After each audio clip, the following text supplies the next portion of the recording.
आते हैं या उसका एक भाग है, तो इसमें मीट आ गया, poultry, chicken, fish, eggs and dairy products. Honey भी नहीं खाते हैं हम लोग। तो ये सारे एनिमल प्रोडक्ट्स है। हम देखते हैं सुपरमार्केट में जाते हैं, लेबल पढ़ते हैं और ग्रीन डॉट देखते हैं। सही बताया मैंने? रेड डॉट देखते हैं, ग्रीन डॉट देखते हैं।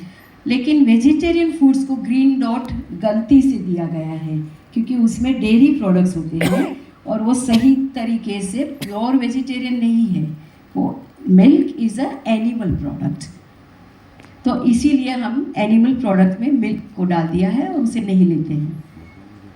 इश्यू मैं जानती हूँ, मैं यहाँ आई हूँ दिल्ली में भी। आपको घरों में शायद पनीर, शायद क्रीम, मक्खन, लस्सी, चिकन या यही सभी चीज़ें आप रोटेशन में खाते हो। तो मैं जानती हूँ कि हमारे सभी के घरों में कुछ न कुछ ऐसा रहता है।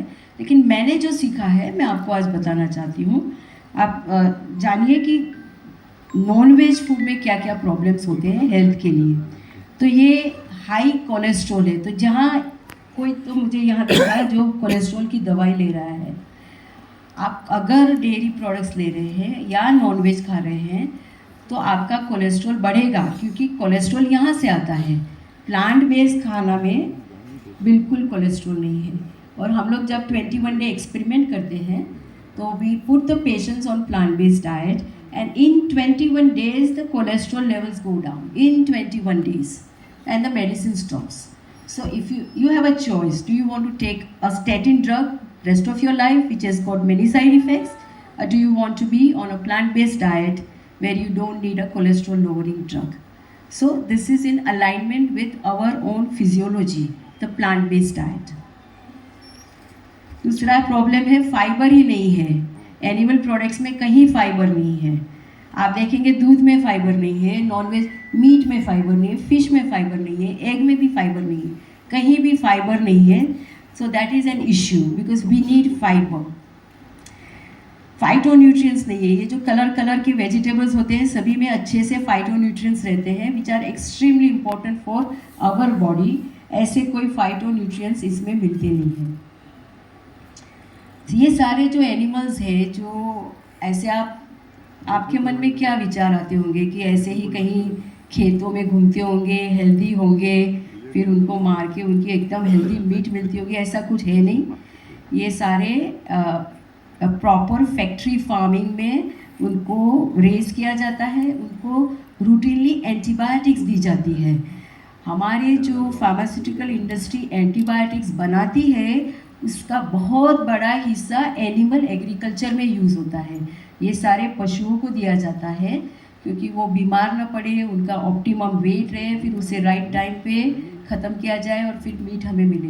लेकिन ये सारी एंटीबायोटिक्स ये मीट में जाती है और उसके जरिए ये हमारे शरीर में जाती है।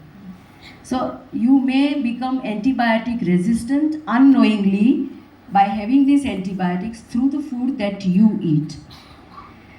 फिर ये है जो प्रोसेस्ड मीट होता है उसमें सॉल्ट काफ़ी ज़्यादा रहता है, तो it becomes an issue. Fat बहुत ज़्यादा रहता है। WHO ने डेटा पब्लिश किया है कि red meat is actually carcinogenic number 1 next to the smoking. इन्होंने खुद ने ही बता दिया है कि अगर आप इसका कंजम्पशन ज़्यादा करते हैं तो कोलोरेक्टल कैंसर या ऐसे कैंसर्स ज़्यादा हो सकते हैं। इसमें हेवी मेटल्स भी पाए गए हैं which are toxic to our health. Pesticides भी होते हैं, डिपेंडिंग इनको क्या खाना दिया है। और उनको काफ़ी प्रोग्राम खाना दिया जाता है बिकॉज उनकी प्रोडक्शन काफ़ी सिस्टमेटिकली होती है, तो सारा उनका खाना भी सॉर्टेड होता है। यही खाना है, इतना वजन होना चाहिए, ये सोयाबीन देना चाहिए। तो उसमें पेस्टिसाइड्स भी बहुत ज़्यादा आ जाते हैं और मीट में जाते हैं। इसके बाद ये हेट्रोसाइक्लिक अमीन्स है। ये हम मीट को कैसे कुक करते हैं, कैसे उसे बारबेक्यू करते हैं, तो ये केमिकल्स उसमें बढ़ जाते हैं। These are also very harmful for our health. TMAO करके भी है जो ये भी हमारे इन्फ्लेमेशन और हार्ट डिजीज़ के लिए रिस्पॉन्सिबल है, जो एनिमल प्रोडक्ट्स में ज़्यादा इसकी पॉसिबिलिटी रहती है, तो अमाउंट ज़्यादा रहता है। उसके बाद ये है सिंथेटिक हॉर्मोन्स। मैंने बताया ना कि इनको, आपको पता है कि फ्री रेंज चिकन बोलते हैं या ऐसे ही जो चिकन ऐसे ही आपको बता देते हैं हेल्दी है करके, लेकिन उसका काफ़ी कितने दिन में मारा जाता है पता है आपको उसको? उसकी लाइफ साइकिल कितनी रहती है, कितने दिन में broiler chicken? Anybody has any idea? 1 साल, 2 साल, कितने महीने का होता है वो? कितने दिन का होता है? 6 वीक्स। सही बताया, किसने बताया? 42 डेज। यही है, इतने दिनों में इसका वजन इतना होना चाहिए। इसके लिए इसको बहुत सारे सिंथेटिक हार्मोन दिए जाते हैं, क्योंकि ये इंडस्ट्री है, इसको इसी दिन में इसका चिकन बन जाना चाहिए, फिर नया बैच शुरू होगा। तो सिंथेटिक हार्मोन्स भी दिए जाते हैं, तो वो उसमें वाया दैट हमारे शरीर में आते हैं।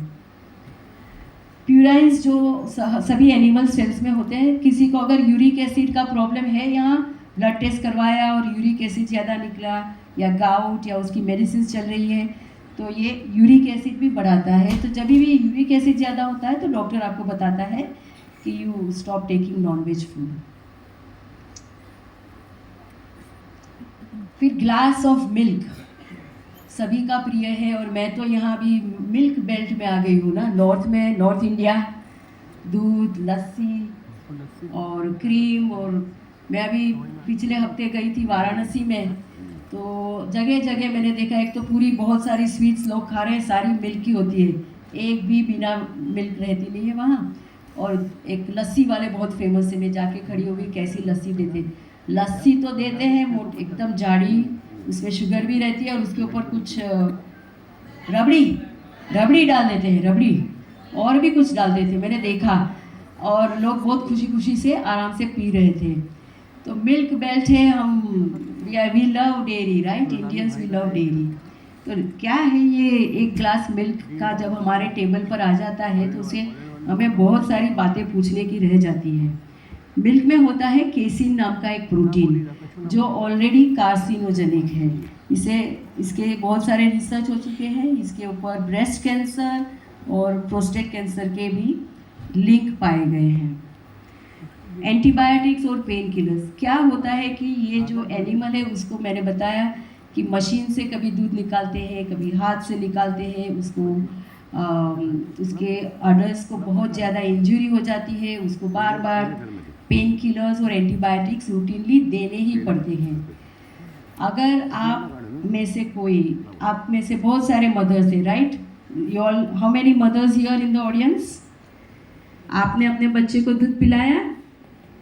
जरूर पिलाया, राइट? जब एक माँ गर्भवती होती है तो डॉक्टर के पास या डेंटिस्ट के पास जाएगी, अगर उसे कोई तकलीफ है तो डॉक्टर तुरंत पूछता है कि if you are pregnant I will not give you antibiotics. सही बताया मैंने? क्यों? बेबी को जाएगा, you are pregnant, no, your baby may get affected by those antibiotics. तो जब प्रेग्नेंट होती है तो आप एंटीबायोटिक्स नहीं देते हैं, या मिनिमम कुछ दे देते हैं। सेकेंड टाइम कब नहीं देते हैं? जब you are breast feeding your child. क्यों पता है आपको? ब्रेस्ट फीडिंग करते हैं तभी भी एंटीबायोटिक्स नहीं देते हैं। क्यों? क्योंकि वो दूध में जाएगा और आपके बच्चों को भी डायरेक्टली मिलेगा। तो that is not what doctor wants, तो ये नहीं देता है। तो ये जब एक ग्लास दूध आपके टेबल पर आ जाता है तो आप ये दूध कहाँ से आया, उसकी माता को ये प्रश्न पूछते हैं कि भाई तुमने कौन सी एंटीबायोटिक ली? पूछते हैं क्या? या कौन सी गाय या कौन सी भैंस की कहाँ से दूध आ गया, कुछ आपको पता है? कुछ जर्नी, कुछ रिसर्च किया है? नहीं किया है। आप मानते हैं ये एक ग्लास दूध आ गया, ये एकदम हेल्दी है, और ग्लास लेके बहुत सारी माँ अपने बच्चों के पीछे घूमती रहती है। इसके अंदर होता है dioxin. Dioxin is a environmental pollutant which is highly concentrated in meat and in dairy. ये WHO का डेटा है, बताता है कि ये अगर आप एनिमल प्रोडक्ट्स ले रहे हैं तो ये डायोक्सिन्स नाम के केमिकल्स हैं जो आपके शरीर में आएंगे, एक्यूमुलेट भी होंगे, और इसके कारण बहुत सारे डिजीज़ होते हैं हमारे शरीर में। इसके बाद हार्मोन्स, 2 टाइप के हार्मोन्स होते हैं। एक हार्मोन्स तो उनको जो दिया जाता है, आपको पता है उनके प्रोडक्शन इंक्रीज़ करने में, मिल्क प्रोडक्शन इंक्रीज़ करने में बहुत सारे हार्मोन के इंजेक्शंस उनको दिए जाते हैं, और दूसरे हार्मोन्स इनके शरीर के अंदर होते हैं जो आइदर शी इज़ प्रेग्नेंट और she has already delivered, because breast feeding कर रहे हैं तो हार्मोन काफ़ी हाई होते हैं। तो ये हार्मोन्स मिल्क में जाते हैं और ये हार्मोन्स हमारे शरीर में आते हैं। So this is a very serious issue. आपको पूछना है ये क्वेश्चन कि इसके अंदर हार्मोन्स की मात्रा कितनी है। एक केमिकल है जिसे IGF-1 कहते हैं, इंसुलिन लाइक ग्रोथ फैक्टर 1। क्या होता है कि एक गाय और भैंस का जो बच्चा है उसको 1-1.5 साल में 200 किलो का होना है। आप समझे, काफ़ी फास्ट ग्रोथ होता है उसका, वो 200 किलो का हो जाता है। तो इसके लिए ये ग्रोथ फैक्टर काम करता है, fast growth, insulin like growth factor ये दूध में होता है। और हम इतने ज़्यादा फास्ट ग्रोथ नहीं करते हैं। एक बच्चा जब पैदा होता है 3 किलो का होता है बाय बर्थ, 2.5 या 3 किलो का, बराबर बताया मैंने? यस। हाँ, आप सब माता है, आपको पता है। तो 2.5 किलो का बच्चा जीवन के पहले साल में ही 3 टाइम्स वेट गेन करता है।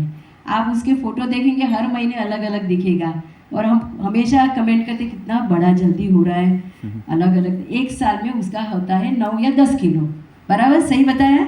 उसके बाद तो तब अपनी माँ का दूध पीता है, जब सबसे फास्ट ग्रोथ रहता है वो अपनी माँ का दूध पीता है। उसके बाद हम वीन ऑफ कर देते हैं, ग्रोथ स्लो हो जाता है, और फिर 18 इयर्स तक उसका वजन धीरे धीरे बढ़ता है और 18 इयर्स में फुल ग्रोथ होता है। लेकिन काव या बफेलो में तो 1.5 या 2 साल में 200 किलो, इतना फास्ट ग्रोथ होता है। इतने हाई हार्मोन्स उसके शरीर में से ये दूध में आते हैं। तो अगर हमें ग्रोथ की ज़रूरत नहीं है और हम ऐसी चीज़ लेंगे तो हमारा क्या होने वाला है?